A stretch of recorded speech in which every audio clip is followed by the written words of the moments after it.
The second day of September 2025. Welcome to Good Morning Kenya. My name is Mike Migo. Where are you watching us from? It's a little bit cold here in the city. Lakini the weather seems like we are going to have a sunny day. How is it where you are? Talk to us on our social media platform. We are at KBC Channel 1 on all our social media platform. My X handle is at mmigwe. Talk to us, tujue venye uko, venye kuko in terms of the weather update. Today is a Tuesday and a lot, as always, is in store for you. This is a Good Morning Kenya. I'm not alone in studio. How are you doing, Vivian? I am doing very well. A very good morning to each and every one of you who is tuned in on the show this beautiful Tuesday morning. I believe that your day has started off just right.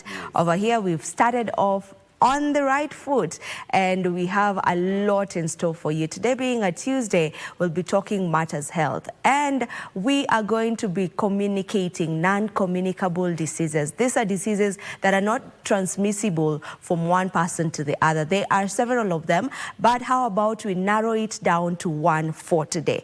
That is diabetes. We're going to be looking at the prevention of diabetes, the management of it, and everything around diabetes. And this is your chance to get to ask a professional a question on diabetes. So what question do you have concerning diabetes? Do you know someone who's suffering from diabetes?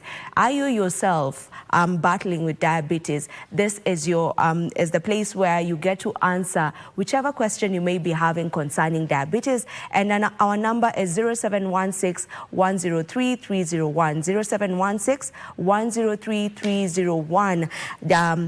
That's our WhatsApp line, and it is open, so you can begin sending those questions, as I will be joined in studio by one Dr. Daniel Katambo, who's a consultant physician and the founder and CEO Afya Code Limited. He's also a trainer, diabetes remission. He will be here to answer all of those questions, so do not hold yourself back. If you've got any question, go ahead and shoot it, as he will be ensuring that he gets to answer all your questions. That will be coming to you at exactly 9 a.m. So stay with us. Mike? That is very interesting, Vivian, because diabetes is one of the diseases. It's what is considered a lifestyle disease. Yeah. And, you know, back in the day, people used to think that these diseases are restricted to people of advanced age. But nowadays you find that even the younger generation is grappling with lifestyle diseases, including diabetes. So I think this is very timely. It is. To talk about that, and also we're looking forward to hearing from you in regards to your questions and contributions. Away from that, a lot has been happening within the political landscape within the country. And some of the things that have happened yesterday, the governors had a meeting to deliberate on matters to do with the e-procurement system. And they ended up saying they reject the directive by the president to adopt the procurement system. They claim that the process seems to be rushed, and that might affect operations or service delivery within the counties. We hope we shall keep tabs on that as it happens, and we'll be informing you as it happens. Now, when matters to do with fighting corruption, yesterday we saw some governors, that is Bomet Governor Hilary Barchok and ex-governor, that is Wycliffe Wangamati, were arrested of alleged misappropriation of county funds and by the EACC, and that will be continuing, and as it happens we shall be informing you. And when it comes to matters health, the CS Health, that is Aden Duale, did forward over 1,000 files to the DCI for investigation. This regards the claims, the fraudulent claims, which amounted to 10.6 billion, which the ministry says it had intercepted, and now the investigations are underway, and we shall be following that to inform you accordingly. Today I want us to take a look at Kenya's fiscal discipline and economic stability, given that Kenya is one of the fastest rising and growing economies within Africa. But then again, there is the issue of fiscal discipline and economic stability. Where do we stand? I'll be having that conversation with CPA Ken Odongo, who is the director of Business College. That is Focus Business College, and also Peter Njeru, who is a financial consultant. That is a conversation that is coming to you from around 7 right here on Good Morning Kenya. But before we even get to that, I want us to have the quote for today. Today being a Tuesday. Now, the quote says, "The only limit to our realization of tomorrow will be our doubts of today." The only limit to our realization of tomorrow will be our doubts of today. That is a quote by Franklin D. Roosevelt. Indeed. Beautiful quote right there. Yes. Yeah. And I think everybody needs to believe in themselves and cast away doubts and believe that live in the now. Exactly. I mean, don't worry too much about tomorrow. Live in the now. Make today work. Yes. And then we'll think about tomorrow, a day at a time. Yes. I also think it ties down to what you were discussing yesterday about self-valuation. Exactly. You know, when it comes to doubts, you start doubting yourself. Your self-esteem is likely to go low. And when your self-esteem goes low, self-confidence goes out the window. Absolutely. And you just, you know, that's how it happens. Yes. The minute you decide that you're doubting yourself, you're just doubting yourself. You're doubting your ability to make it. You're doubting your ability to be able to solve issues. You're doubting your ability to be able to move forward from whatever it is that maybe you may be grappling with. That's when you lose it. So just remain confident in yourself and live in the now. That's the most proper thing. Yes. Just live a day at a time, Yes. one step at a time. Even when you get to when you have a staircase, I mean, you don't just jump to the final floor. Exactly. You move from one staircase to the other, and eventually you get to where you're going. So yes. Yeah, it doesn't mean that everything will be easy, but then again, you need to cast out doubts and think about what you're about to achieve. Think about what the feeling that you'll get once you reach where you want to be. You will see that it was worth it. Absolutely. And indeed, let me take you through the front pages of what is captured on our local dailies. I'll start with the Standard. Big economy lie. That is what is captured on the front page of the Standard newspaper. When Treasury paints a rosy picture with its upbeat forecasts, the truth is that Kenyans are still staring at empty wallets, stalled dreams, and shrinking dignity. Numbers don't lie, but they can mislead unless growth translates into jobs, income, and real wealth. We are simply being sold GDP without a meal on the table. The CS ought to put people before statistics and reimagine the economy not as an elite casino but as a values-driven project of shared prosperity. That story is told on page 8 and 9 of the Standard newspaper. Putting up a show, Duale DCI smile for the cameras in graft war.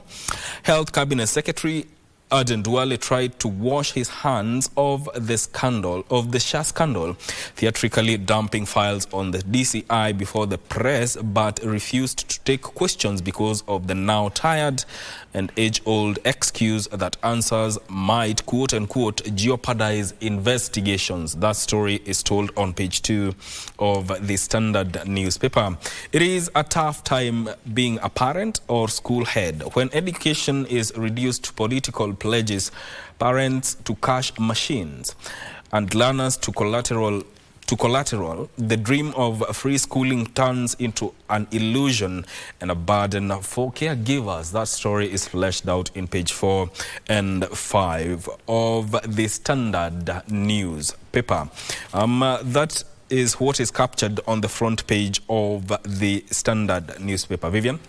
All right, with me is a copy of the Daily Nation, and the headline reads, Raila fights to rescue Sakaja.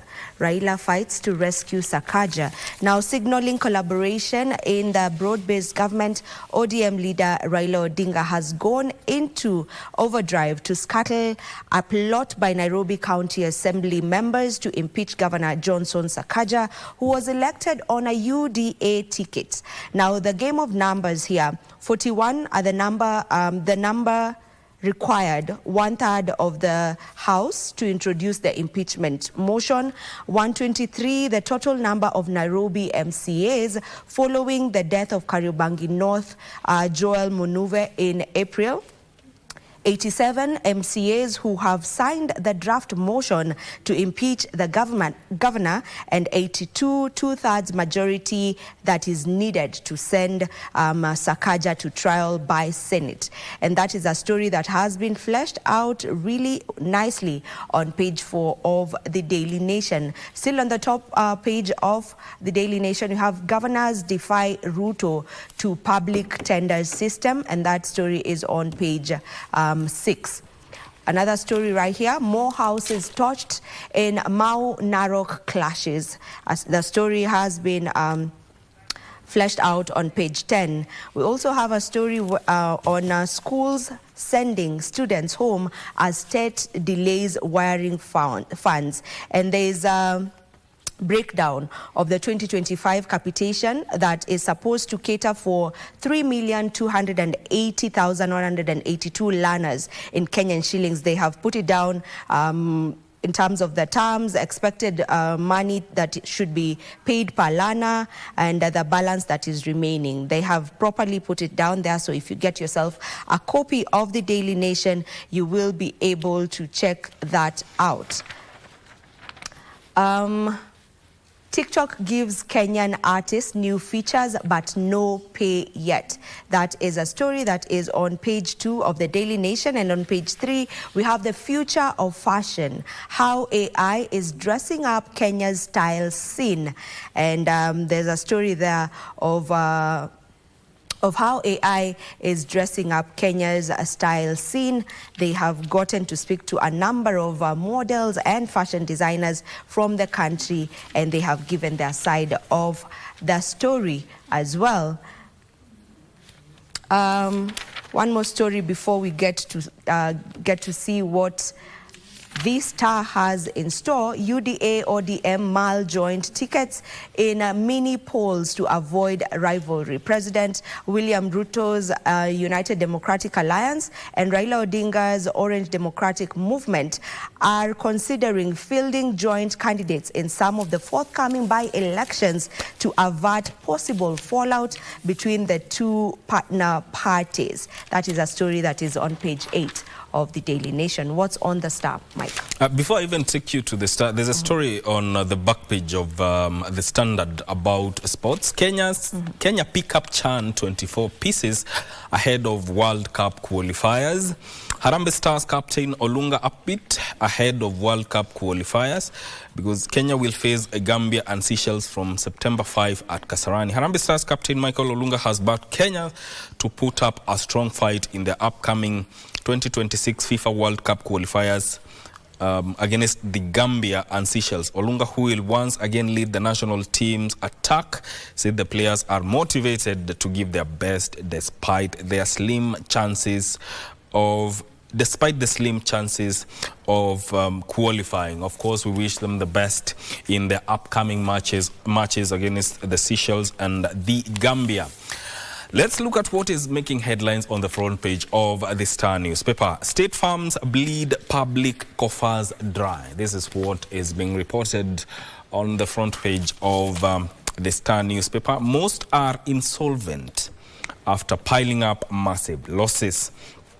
There's a tabulation that is given here. Parastatals in the red, that is within the red deficit bracket. It is tabulated here. KBC 89 billion, Ketraco 16 billion, Post Bank 14 billion, NOC 11 billion, Postal Corporation 7.7 billion, all the way to new KCC with 1.6 billion. That is a story you can read on page 4 and 5 of the Star newspaper. Rehema's passion for trade started as a survival tactic. That is a story that is told on page 11. Growing up in a single parent's home, the 26-year-old Rehema Chivatsi was forced to assume adult responsibility prematurely. She had to assume motherly responsibilities for her 4 siblings. Read that story on page 11 of the Star newspaper. Kenya Police Service, the most complained about arm of the National Police Service. That story is told on page 2. The new report signals declining trust in the Kenya Police Service.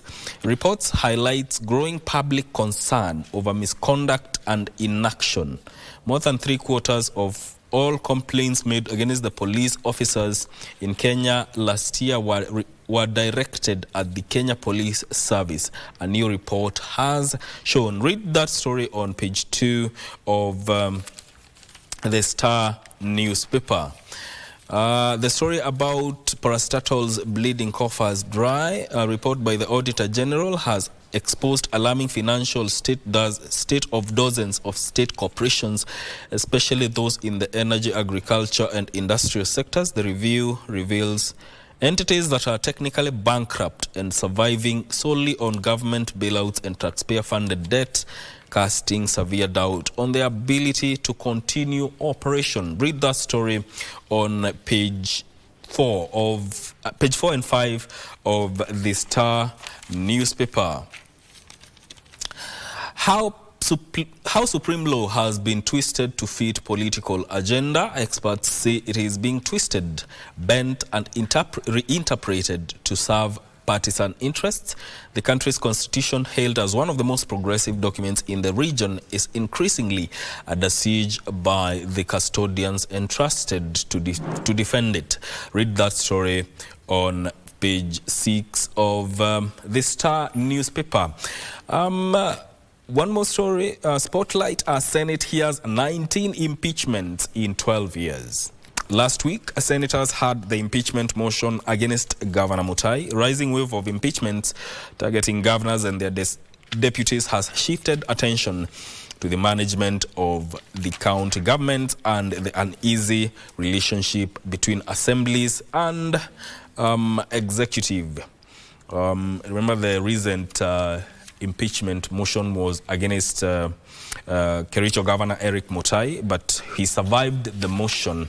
He pleaded his case during the hearings in Senate, and he survived the impeachment motion. That is what is captured on the front page of the Star. Do you have one more story as all right, I guess I can do around 2 more stories before we wrap up our newspaper review. Now, Ruto bid to resolve Yala Swamp land row. President William Ruto has moved to mediate the dispute over Yala Swamp in Siaya County, where local communities are clashing with investors over control of the vast farmland. The swamp, considered one of the most productive arable areas in Siaya, has long attracted investment interest, but successive disputes have stalled its potential. Now, that story is on page 8 of the Daily Nation. Fresh clashes erupt in Musho Alami. The tension remained high in Musho Alami on the border of Narok and Nakuru counties after 3 more houses were torched on Sunday evening, escalating clashes between 2 rival communities that have persisted for 3 days. That's a story that is on page 10. Rex Masai inquest. Court secures police firearms registers. The inquest into the death of Rex Masai has taken a dramatic turn after the Milimani Law Courts ordered the 2 firearms movement registers be kept in a safe to prevent interference. This follows an admission by their custodian, Corporal Frederick Okapesi, that he altered entries of firearms issued to police officers deployed during the Gen Z-led protest of June 18th, 2024. I guess that is all we have for you today. Matters newspaper review, so you can go ahead and get yourself a copy of either the Daily Nation, the Standard, or the Star this morning, just to get to know more of what has been highlighted on the papers this morning. Indeed, indeed. I think it's time to take a short breather as we come back with people and politics. Stay with us.